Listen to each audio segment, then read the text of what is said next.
Hello and welcome to the program that we like to call Golden Days. This is going to be a very short and sweet episode. I even forgot to put my hat on. Who cares? And the whole purpose of this is just to provide a brief and quick update on. I'm pretty sure you can guess who the player is that I'm referring to. There's only one player to talk about when it comes to the Golden State Warriors this offseason. It is Jonathan Kuminga. But there's a little piece of information that I don't know if information is the right word, but some content leaked out from someone who's fairly credible. And it's a little update on the Jonathan Kuminga situation that provides more context that it's we're throwing in a new wrinkle, if you will, to this whole melee of cluster F-bomb goodness. It's insanity. It's lunacy. And this has been the offseason for the Golden State Warriors. I'm also, this is going to be a very short and sweet episode. Another reason why I'm doing this is because I want to start ramping up again little by little in terms of producing content. The strategy for a program like this usually is season ends in June, right, with the NBA Finals. And whoever your team is, in this case, the Golden State Warriors, you cover them until their season ends. And then you keep talking about the postseason. You talk about any new pieces of information that may slip out there that might be interesting. You could talk about July is all about free agents, and it's all about discussing the draft, right? And that's part of June as well, but that can carry over into July because your team's first round draft pick is playing in summer league. You can analyze that. You can talk about that. And then August is the month where you just kind of, again, if you're doing this sort of work, covering the Warriors in this instance, August is the time of the year where you just are supposed to kick back and go into hiatus, if you will. This offseason for the Warriors, though, and in particular this program, July was that month because the Warriors haven't done a damn thing. And I can't afford to have 2 straight months of nothing. So one way or another, we're going to ramp things up in August. This Friday, which is August 1st, is when the FanDuel sponsorship officially begins. And we're going to have a show that day. It's going to be a gambling-centric show, talking about futures. I don't know how much the Warriors are going to be part of that because we have no idea what they're going to look like. But again, stay tuned for more shows where eventually we're going to get back to 5 days a week. I know there's not a lot to talk about. If you're a Warriors fan, I'm guessing you're frustrated. I get it. I'm frustrated too. This is ugly. But again, a new piece of information I briefly want to touch on. Also got a soundbite from a member of the national media scene who is echoing sentiments that have been expressed on this program. Again, we're always the first to do it in terms of topics that are pertinent, that are relevant, and maybe interesting. And then slowly, little by little, you start seeing everyone else come around. And they might not say it out loud, but in their mind, they're thinking, Uncle Cy, you were right. You nailed it again. You'll see what I mean in terms of who the media member is. Not someone I usually agree with, but in this case, very much agree. And I'm going to play the soundbite. And yes, it has to do with the Warriors. And yes, it has to do with the current circumstance. Yes, it has to do with head coach Steve Kerr. So let's get into it. A short and sweet episode of Golden Days, preceding the Kevin Dana episode, which will be live Wednesday, 3 p.m. Pacific time. I'm recording this Tuesday night. Side note, this is not a live show. That's by design because the moment I go live, it's going to be an hour plus. I don't have time to do that tonight. But I'll have plenty more live shows soon as well. Get the audience involved and have some fun back and forths on that front. But for now, for tonight, got a little piece of information for you. Got a fun soundbite I think you might appreciate. We'll save the Valkyries and the dildo talk for tomorrow. You'll know what I mean probably by the time you're watching this. But for now, it's the Golden Days. They always find something to nitpick, and that's because there's expectations for us to win. Leave me alone this summer. Let's go. In a minute, I'ma need a sentimental man or woman to pump me up. Sure, yourself, why is this part of the I have this set up. Welcome to the Golden Days. I am your host, Cyrus Saatsaz. You can follow me on Threads and Instagram at DogWild, on Twitter at Surf Journalist. The program's on both platforms at Golden Days Pod. And before we briefly touch on the Golden State Warriors, got to give some love to the sponsor of this program, and that is an awesome cover band called Decades. Their website is decadesofficial.com. That's also their handle on Facebook and Instagram, where you can follow along on all of their adventures. I believe they're in Iowa right now. They recently played an event. I don't know if it was a county fair. I have no clue what it was. It might have been a music festival, but they had an audience upwards of 20,000 people checking them out. And that's the kind of talent that Decades represents. And you can hire them for your event.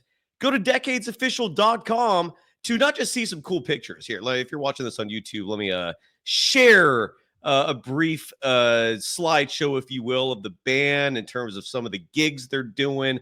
So you can kind of get an idea of what hiring Decades for your event could encapsulate. I mean, this could be a birthday. This could be a wedding. This could be an anniversary. This might be a corporate fundraiser, a corporate event.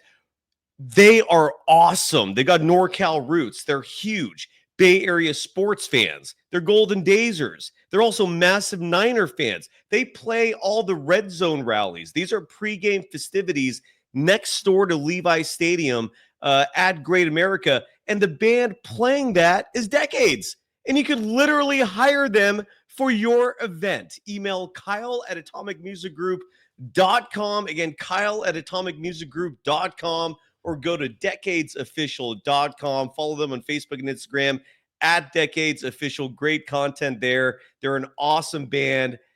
And I say this with the utmost confidence. Thank me later if you hire them. They are that good. Now, in terms of the Golden State Warriors, why am I doing a show tonight? Because of a couple of reasons. One is this piece of information that recently dropped. Let me hide that. Thank you. And that information comes from Mark Stein, longtime NBA journalist. He's now more so, I don't know what you call him. I don't know if he's a columnist. I don't know if he's a content creator, but he's got a great Substack. He recruited Jake Fisher, formerly of Yahoo Sports, on his team. So you've got some inside connections there. You've got some veteran journalism there. And on the most recent Substack of Mark Stein's, he reported, and again, who knows if this is true? I'm done pretending any of this stuff is concrete objectivity, if you will. I'm done pretending that anything I see or hear, especially when it comes to this Jonathan Kuminga thing, but really for the most part in the NBA in general, if it's not Shams reporting it, and even Shams rarely, but it has happened where even Shams ends up misreporting stuff. Look, I get they're all human beings, but the NBA media landscape is just a shit show. And the Kuminga, the recent story about, or this whole brouhaha about whether or not, he got offered $30 million a year ago, only to now have his agent come out trying to convince people that he would never be stupid enough to do something like that. His agent, Aaron Turner, who we talked about plenty on the last episode, was on Twitter again. And he was in the replies of some thread with like 3 or 4 different folks on Twitter, just, arguing about, you guessed it, Jonathan Kuminga. And he's sliding in there trying to, dude, it's a mess. The only piece of advice I could give Jonathan Kuminga, if he's listening right now, is rethink who's representing you, because given your talent, given who you are as an individual, at least from everything I've learned personally, you deserve better. You deserve to be drafted higher. You deserve to be in a more secure place in life at this point, contractually speaking. Your role should be more defined and should be better suited for you. Instead, you find yourself in this mess. And I'm not absolving the Warriors, clearly, but this is just a cluster F-bomb. How could anyone defend any of this at this point on either side? And Jonathan Kuminga is a basketball player. That's why he has a player agent to deal with all the behind-the-scenes crap that a player should not be stressing over. Kuminga should be worrying about one thing and one thing only, and that's preparing to play basketball next season. His agent's failing him. And if this new report is true, again, this is courtesy of Mark Stein, and something tells me he's getting this information from Aaron Turner, Jonathan Kuminga's agent, because it makes the Warriors look very bad. And the report is that the Golden State Warriors are only offering Jonathan Kuminga 2 years, $40 million.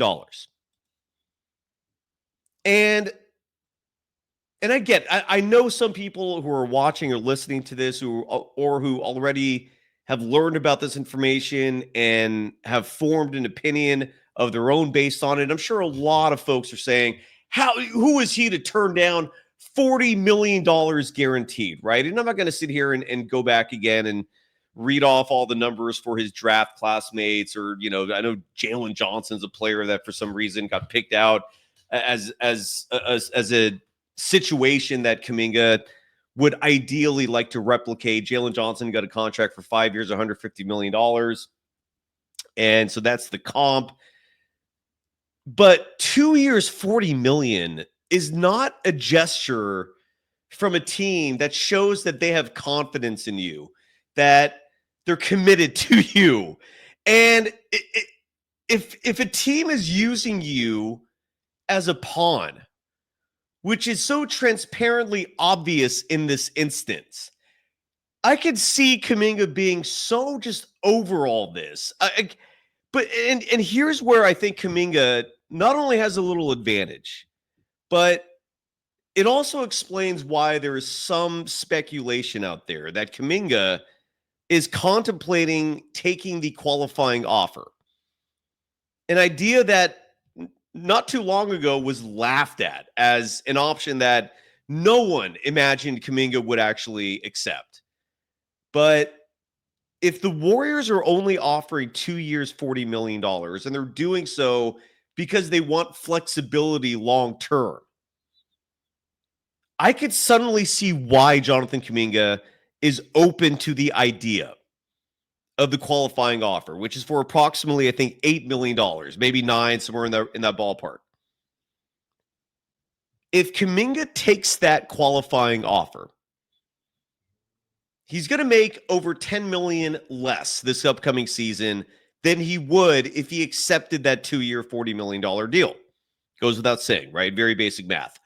But he is an unrestricted free agent next summer.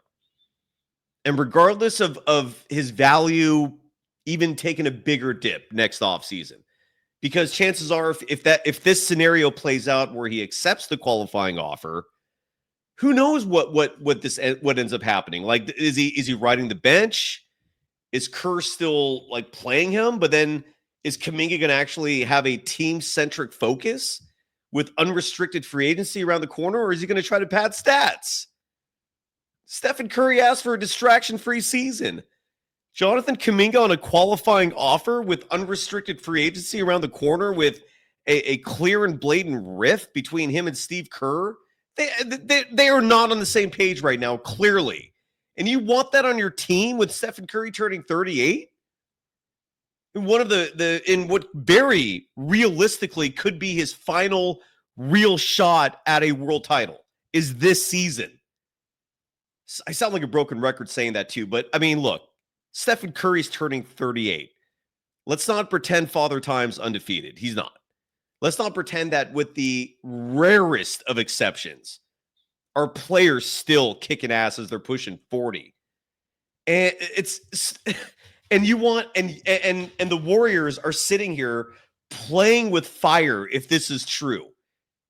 And again, I don't know if it's true. Who knows? I think the only people that really know if any of this is true are the Warriors themselves, Aaron Turner and Jonathan Kuminga, and whoever else they're talking to.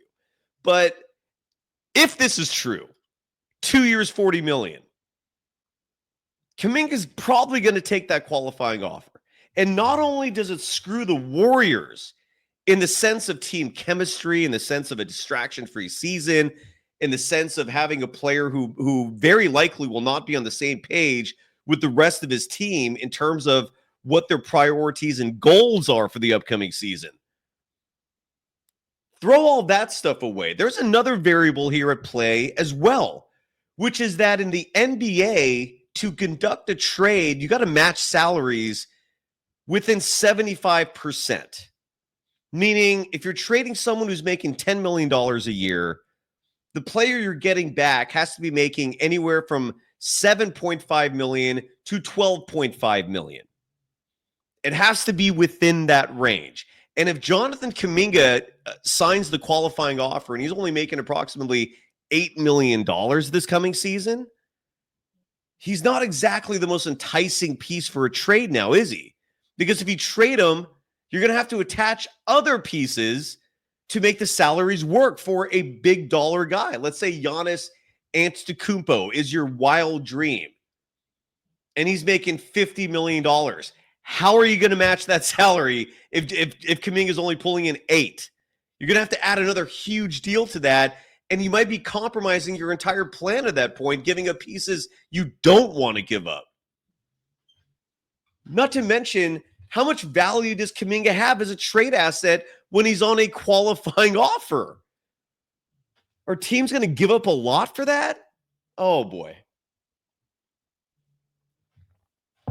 So I saw that piece of information, and I just thought, why not share my thoughts on that topic? Because it's crazy.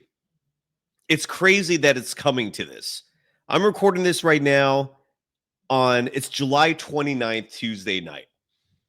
Still nothing on the Kuminga front with the Golden State Warriors. Players are going to be checking in soon. I guess next week is when you're going to start hearing about players in the Warriors practice facility at Chase Center. And at that point, every day that passes where Kuminga is not a part of this or this situation is not resolved is a day you're losing in terms of preparation for this upcoming season. Madness, man. This thing is insane. And it leads to the one soundbite that I want to play for you tonight. Or today, depending on when you are watching or listening to this. And it comes courtesy of a man that I believe Draymond Green once called a goon, I think. And this is Kendrick Perkins of ESPN. Do I disagree with Perk in most situations? Yes. But do I agree with him here? Hell yes. Dude nails it. He was on his ESPN colleague Richard Jefferson's podcast. I think it's called Road Trippin'. And he let loose on Warriors head coach Steve Kerr and the fact that Kerr just does not know what to do when it comes to youth, when it comes to developing talent. He's clueless. And again, we've been saying it on this show for years now. And slowly you see other people coming around. And this is why I routinely say this. The Golden Days audience easily has the highest IQ of any program covering the Warriors. And it ain't even close. Here is Kendrick Perkins dropping truth bombs when it comes to Steve Kerr, Jonathan Kuminga, and the Golden State Warriors. Here is the big man himself. Let me get this set up. Kendrick Perkins. Has the keys over there. He f***ed him up, Allie. It's on him. Wait a second. You hold up, Richie. Steve Kerr, in my opinion, has a hard time of letting young guys be great. The only person that I've seen him wrap his arms around as a young guy is Pajemski. right? And Pajipski is he's going to have a long career as a role player. But when it comes down to guys, you see a guy that has the potential to be a franchise guy. Steve Kerr is holding these guys back. Why? Why are you not giving He said, though, that he is the one voice that's trying to patch things together. He is the one voice trying to. He fucked him up, Allie. He's going to be trying to patch it together. He the one that decided to bench the man at the start of the postseason last year. It's on him. Wait a second. You hold up, Richard. This is what I'm saying. Did Greg Popovich have to adjust with this new era? He said it publicly, right? He had to go away from how he used to coach with Tim Duncan and Mano and Tony Parker when he first got LaMarcus Aldridge, and he said, that's on me. I have to adjust my coaching style, right? We're watching Rick Carlisle adjust as an older coach, a guy that's been around the block. He has adjusted his style and the way that he communicates with players and embrace players and giving guys an opportunity. All I'm saying is you ask the peers, not just me, not the coaches, not the front offices, guys who work out with Jonathan Kuminga in the summertime, guys that got to guard this man and play against this man. Every single guy that I've spoken to that is still playing the game of basketball spoke very, very highly of Jonathan Kuminga and his ceiling. They was like, if they let him loose, he has all-star / all-NBA potential. Why the fuck have they not passed the keys over there? Perk, you nailed it. Absolutely nailed it.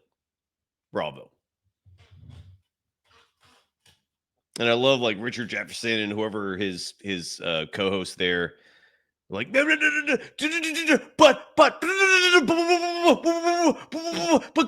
Kerr was the only one trying to reach up, and Perk's like, shut up. No subservience here. It's insane. It is the Kerr worship is insane. It's unbelievable. Do you want the obvious answer in terms of how to resolve all of this is get rid of Kerr. You get rid of Kerr, you could probably sign Kuminga for 2 years, $40 million. I know Mike Brown went to the Knicks. Hand the keys to Terry Stotts. Hand the keys to Jerry Stackhouse. Let Kerr down gently, but be firm and to the point. Just say, look, Steve, hell of a run. But Phil Jackson, his time was up. Greg Popovich's time was up. Pat Riley knew at some point it was time to go to the front office. We're not saying you should do that. That's not what we're trying to say at all, Steve. We love you, but no. You're not going to the front office either. Point is, at a certain point, it's time to hang it up. And if you want a solution here to this cluster F-bomb of a just a nightmare, get rid of this head coach, man. I mean, Jesus Christ, just move on. But unfortunately, that's Joe Lacob is for whatever reason holding out hope that somehow Steve Kerr can magically just turn into something he's not, and that's open-minded and that's humble. Good luck with that. God damn it. So there you go. Short and sweet. Less than 25 minutes. We can do that at times here. And you might have to get used to that if this off-season of nothingness continues. So I did my best. Hopefully you were at least a little entertained. Thank you for joining us as always. Kevin Dana joins the show tomorrow or today, depending on when you're watching this. He's going to be on live Wednesday at 3 p.m. Pacific time. If you want to join us, have any questions for Dana, I'm going to leave you with this note and this clip that I'm going to play for you. You may or may not understand why I am playing it. It has to do with the Valkyries, where I'm 100% going to get into the details of it, for better or worse, with Kevin tomorrow. But for tonight, following the Valkyries winning on a game-winning bucket with 3.2 seconds, Whoops. No, not that. I don't want that clip. It's this clip that I want. We leave you with this note. And if you have no idea why I'm playing this, follow me on at least Twitter. I don't know if I've posted some funny stuff about this on Threads, but the Valkyries won 75-73. And with about 50 seconds to go in the game, someone threw something onto the court. And it made me think of this. Every once in a while, it's a dildo. Of course, it's company policy.